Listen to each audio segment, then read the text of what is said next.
Welcome to Brazos Matters. I'm Victoria Taylor, student content contributor and senior journalism major. Joining me is KAMU host Joe Sokol. Hi, Jay. Hey, we've swapped roles here. Yes. Yeah. I'm getting this down. So today we're learning about the Courtney Cares program at Texas A&M. Courtney Cares is a horse-based program available to all ages with physical and cognitive conditions in the Brazos Valley area. I will stop explaining and leave it to our guest, Craig Huffhines, the director of the Texas A&M Institute for Equine Sciences. Welcome, Craig. How are you? Wonderful, Victoria. It's great to be with you and Jay this morning. Okay, so Craig, could you kind of first share with us your background and how your life has led to your current position at A&M? Well, I'm a Texas Aggie graduate and met my wife in animal science. We were both animal science degree graduates in 1990, class of 1990. Went to graduate school at Colorado State and pursued a career in the cattle industry. My interest was growth and development, efficiency of production, and all of the things that go along with producing a high-quality, efficient beef source, protein source. And so from that, I spent about 24 years with the American Hereford Association out of Kansas City, working with producers on genetic research, branded beef, and things of that nature. So after a long period of time there, I got a call from the American Quarter Horse Association and out of Amarillo, and they were looking for an executive. And so I remember as a kid growing up with horses that I would get the magazine from the Quarter Horse Association. What a neat honor it would be to go back to Texas and work for them. And so my wife and I relocated to Amarillo, and I spent 7 years with them. And then an opportunity came up to go back to Colorado State into academia. I never really thought about going back into academia, but this was an opportunity that I thought would be very interesting to really go give back to students, share my experience in industry, try to plug them into internships and professional development. And so I went back and helped the Colorado State Animal Science Department run their equine program there for about 2 years. And then I got a call from Texas A&M AgriLife with this opening for the Institute for Equine Sciences. And there was no stopping us. We had to get back to Texas and back to Aggie land. And so it was really fortuitous for us to really create a career in the livestock industry, then the equine industry, and then wind up back in academia, where we're supporting education and youth development across the state, working with students on research projects. We work with a vet school in animal science, and we've developed some collaborative relationships across the whole entire system, looking at how the horse can impact human health and how we can impact the welfare of the horse. So it's been a wonderful ride and journey. That's awesome. So how do you describe the Courtney Cares program to people who are unfamiliar with the services and with the science? How do you go about explaining it? Great question, Jay. Courtney Cares was started 14 years ago. Unfortunately, one of our former students, Courtney Grimshaw, had passed away. She was a dynamic animal science graduate that made her way through the world of the petroleum business, spent her time in Kazakhstan and development, and tragically lost her life. And so she had wanted to build a equine assisted service center near Taylor, Texas, and had bought a farm and was planning on retiring and going back. And when she passed, her family, of course, were devastated, and they sold the farm. And with the proceeds of that, they submitted a request to the chancellor to develop an equine assisted service program at Texas A&M. The first thing that was started was a biomedical science class, BIMS 380, where as an elective, biomedical science students could be introduced to horses, the behavior of horses, how to interact with horses, and of course there's a really strong leadership component with that, the safety of horsemanship skills, and then how to introduce that horse to a participant that has some disability. And so the university partnered with Ride On Center for Kids out of Georgetown, Texas. Dr. Nancy Krennick is the founder of that. And so she and Dr. Priscilla Lightsey are physical therapists. And they come over and instruct those students on this deliverable of equine-assisted hippotherapy, however you want to phrase it. And so the students are actually participants in that.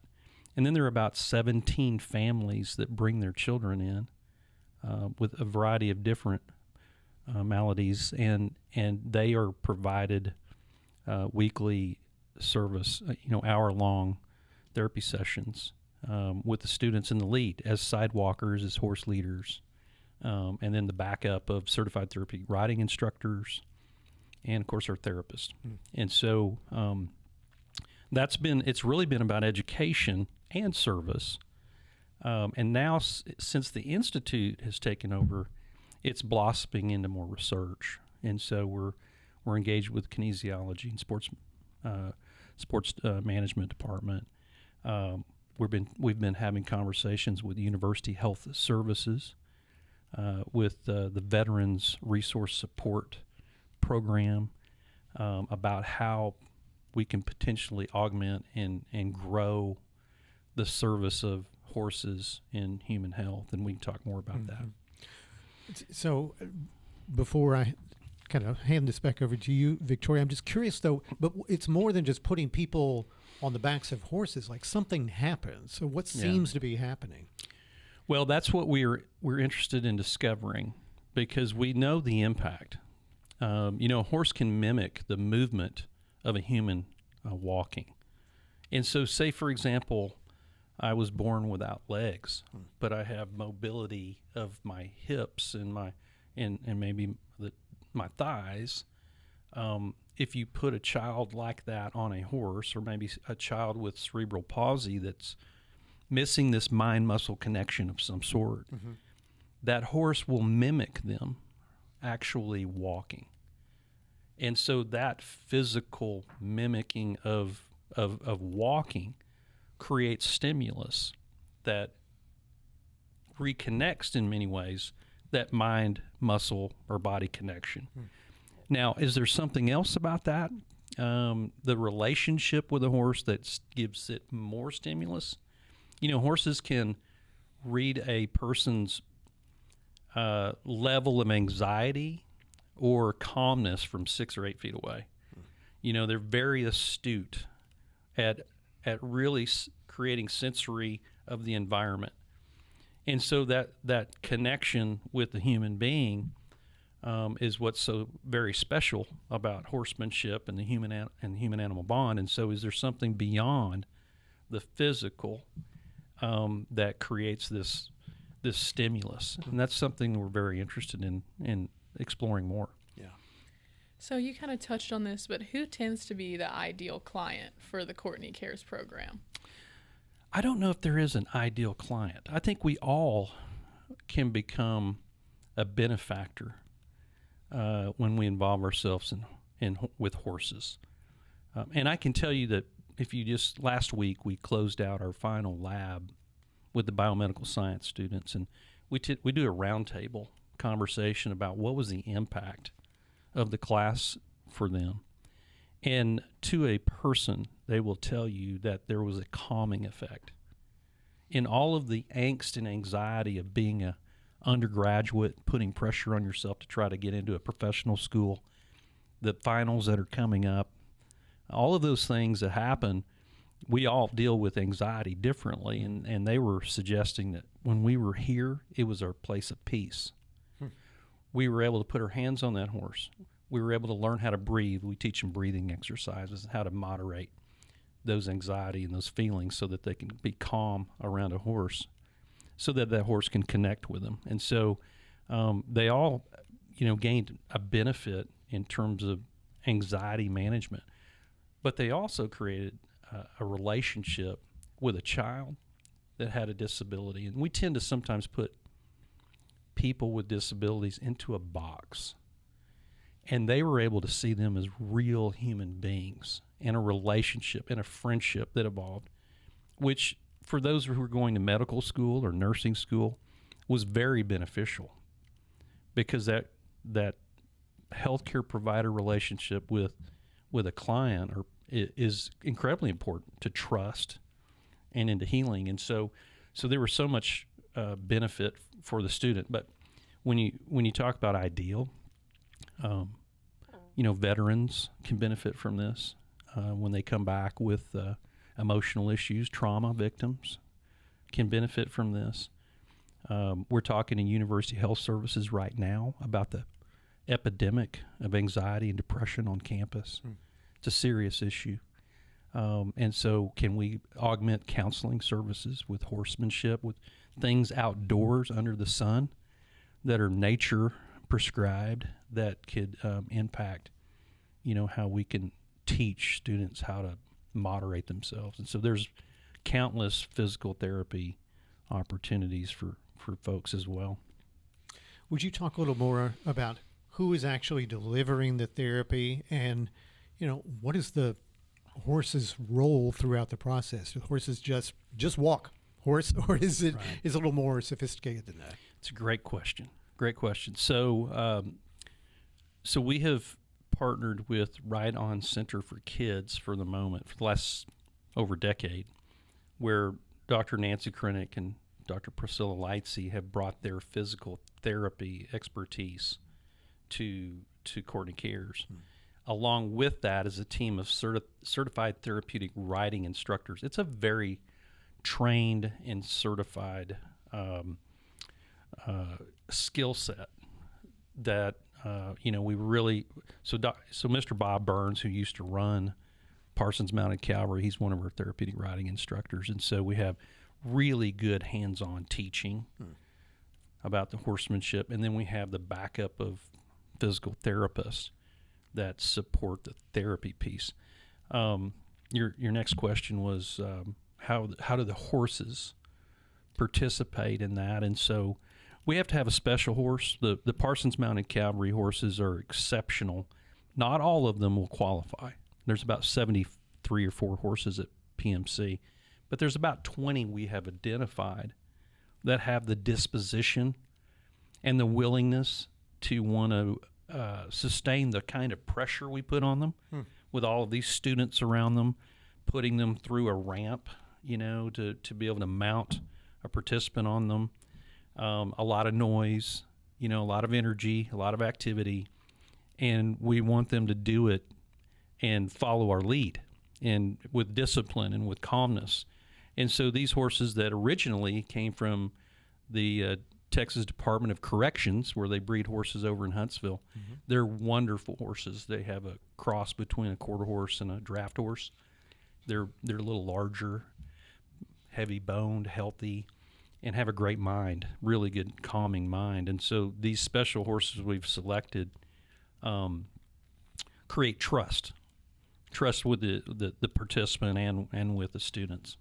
So some of them are dual purpose horses, the cavalry and also for this program. That's right. We lease them from the Parsons. So I work with James George, their horse manager over there, and so with the support of the Corps of Cadets, they help us out with those horses. Interesting. Mm-hmm. Okay, so if you're just tuning in, I'm Victoria Taylor, and our guest today is Craig Huffhines, director of the Texas A&M Institute for Equine Sciences, and we're talking about the Courtney Cares program and how it benefits its clientele. So are there any trends that you're noticing toward who the horses seem to benefit the most out of all the groups that the program serves? I think I would say that the art of equine assisted services has gone back 40 or 50 years. And it probably started at some point where there was an assumption that whatever activity we had around horses created a calming effect and is a form of exercise, physical activity that could be augmented into some sort of physical therapy. But over a long period of time, there was no research to back it up. And so what we're seeing today is an enormous effort to bring in science, basic science, to begin to understand what is actually happening. And so one example of that is a pilot project that we started last year with Dr. Deanna Kennedy over in the kinesiology department. She works in the area of Parkinson's disease. And so she was very interested in what equine-assisted hippotherapy could do for a Parkinson's patient compared to what they normally do. And so they have a boxing lab down in Welborn where there's about 18 of these Parkinson's patients that go and they have a boxing coach. And so that exercise and energy creates a stimulus, that mind to muscle connection that gives them some prolonged periods of balance, strength, and endurance. And so we did a little project last year, 20 minutes on a horse with 9 of those participants. It was exhausting for them, just those 20 minutes. Mm-hmm. But Dr. Kennedy's preliminary data showed an incredible improvement in balance traits, their gait, and then prolonged strength and stamina and endurance of maintaining balance and gait. So those are things that we lose when we are Parkinson's patients. And so she has a massive amount of data she continues to go through with that. We're looking at down the road advancing that technology and maybe looking at brain sensors. They call them F-ears, where you can put a cap on and it measures blood flow from the brain to see what's firing and begin to actually understand what's happening physically and physiologically that creates that stimulus and what type of exercises do it better than others. We'll also look at a robotic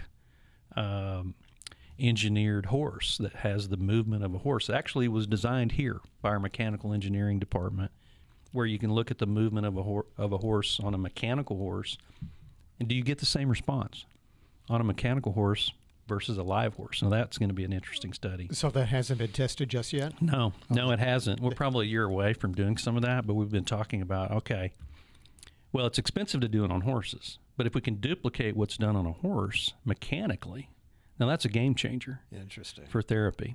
So you bet. So what kind of happens when a successful round of therapy through Courtney Cares is finished, but the client no longer has access to the horse? Do they backtrack or? Well, these families have been, many of them have been coming for about 10 years. And so we've seen advancement, core development, particularly with a couple that I recognize, a couple of young ladies that have cerebral palsy. What I've seen is they have straightened up when they ride. They hold their shoulders back. They have built core. They have strengthened that core, and their response to commands like pushing a button or putting a ring on a hanger in the arena has advanced. And so what we have seen is progression. What we don't know is if they leave, do they lose that progression or do they go to a different therapy? And I can tell you the commitment of these parents is incredible. They don't hold back. We're just one of many of the therapies that they take their children to. And I've just gained an amazing amount of respect for those families and what they're willing to do. So what role does health insurance play in all this, if at all? At this point, it doesn't. And so that's another reason why I think the science is so important. There was a time when chiropractic care was not paid by insurance, but over time, through science, sports medicine, we began to understand that there's a lot of things about chiropractic care and it's sustaining that neurological connection is very, very real. And so that's why I think as we advance these research projects and find the actual proof in how it works, then perhaps we can go to the state of Texas and see if we can ask for Medicare to come in and help support some of those families. Yeah. Do you have any cool stories that you've witnessed from the direct impact that horses have had on the patients? Well, just 2 weeks ago, maybe it's 3 weeks ago now, the Ride On Center for Kids, our partner over in Georgetown, had a young, I want to say she was about 2-year-old girl born without legs. And, of course, she couldn't walk. And they put prosthetics on her. And she really couldn't get a handle on how to move those prosthetics until they put her on a horse. They put her on a horse for about 2 weeks, like 4 sessions. And she started taking off with those prosthetics. Now, those bring tears to your eyes. I mean, when you see the impact and what it can do to lives, it's just incredible. I think the other piece to this that goes unnoticed is, what it can do for veteran care. We have some veterans that come out on Wednesday nights and get involved in our horsemanship programming. And I think if you told them, and I know Colonel John Fleming, who runs our Veterans Resource Support Program, has been a part of that for 4 or 5 years, and he'll tell you what it means to him in terms of recognizing those things of anxiety, of thoughts that are kind of taking you away from the world, that whatever trauma that comes down that pike. And so you don't see that in veterans. You don't see that in students that are facing anxiety. They look normal, but inside they're churning. Yeah. The horse can see it, and the horse will respond accordingly. And if you're amped up and you're not present, the horse won't have anything to do with you. In fact, they'll try to get away from you. And so as a prey animal, that's what they're wired to do. We're predators. So we act like a predator, it's obviously going to reflect on the behavior of that horse. And so that's informative to a person who's dealing with something, whether it came from trauma, some level of anxiety and stress, resiliency issues. So those are things that I think are quite remarkable that you don't see, but they'll tell you about it. They'll tell you how it's affected them personally. Whether it's the campus community or it's the broader community, sounds to me like you need more horses. Yeah. You need more people who are trained to facilitate this care. All it takes is money, right? How do you guys build the funds needed to do the things that you want to do? That's a great question, Jay, and I appreciate you asking that because in order to do this, it takes outside funding. Yeah. And so we have some wonderful donors who continue to support us on our basic needs every year. We also are chasing an endowment. And so what we'd like to see is an endowment, first tier of $5 million, which would basically, the earnings from that would take care of our annual operating. And then the second $5 million would bring in faculty that we can build, our coordinators and long-term coordination so that we can collaborate more with, perhaps it's the med school, perhaps it's our psychology department. And perhaps it's a deeper dive into kinesiology and sports medicine. All of these are opportunities, and so, but it takes dollars. And, some people gravitate toward veteran care, and we have it. Some people gravitate toward a desire to support children with disabilities. We have that. We have an epidemic in this state with youth anxiety. Mm-hmm. So we're going to be really interested in developing youth programming, not just here on Texas A&M campus, but how can we deliver equine-assisted learning to children with a variety of different backgrounds and teach them resiliency, teach them how to take control of their life, to build confidence, to grow, and be prepared to go to college or go to trade school. And so all of these are opportunities that we're going to be presenting to donors to help us out. And how do you deliver this in other places besides College Station, Texas? Another great question. Yeah. There's about 68 to 70 certified centers around the state. Some of them quite large. Equest out of downtown Dallas.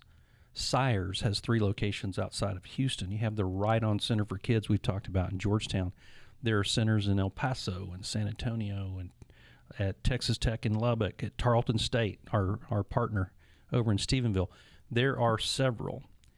And, we believe there's opportunities to partner, to share information, perhaps as far as youth development, create a coordinated effort to deliver equine-assisted learning to youth across the state. Maybe that's a partnership with Texas 4-H and Texas Vocational Agriculture. There's lots of opportunities to be able to partner with a horse to provide human growth, human health. So that's what we're excited about. Just one last quick question. How would you kind of compare horse therapy to dog therapy? Well, that's another great question, Victoria. Dogs and horses are very different. Dogs are predators, right? They have a different personality. They respond to food. You can train a dog. If you've got a snack in your pocket, you can train a dog to do anything with food. It's very different. Horses are prey animals. And so how you teach and train them are much different. In order to be able to engage with a horse, they have to trust you. They're a herding animal. They have a heightened sense of senses of their environment around them. They can read body language 6, 8, 10 feet away. Their first instinct is to bolt, to run when they're scared. When they kick at something, it's not out of just pure meanness. It's out of just a reaction to a stimulus, and so they're real different. And so they're looking for a leader. And so what happens in a herd of wild horses is leaders are established because the herd trusts that leader. And so as a human, we're looking to create that trust. And if they trust us as someone who's going to keep them safe, they will do anything you want them to do. Anything. And so that's what we're teaching these students, is how to become a leader. It's what we teach veterans.